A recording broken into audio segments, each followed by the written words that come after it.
हमी भावाने शासकीय कापूस खरेदी सुरू करावी।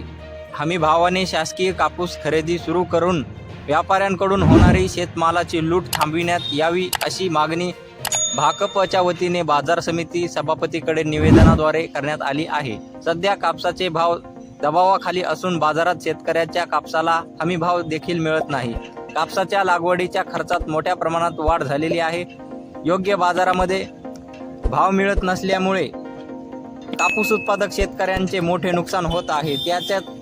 त्यातच बेमोसमी पाऊस कापसाचे नुकसान झालेले आहे। या बाबीचा गैरफायदा व्यापारी, खरेदीदार व जिनिंग प्रेसिंगवाले घेत आहेत। यातून शेतकऱ्याची मोठ्या प्रमाणात लूट केली जात आहे। हमी भावापेक्षा कमी दराने कापसाची खरेदी केली जात आहे।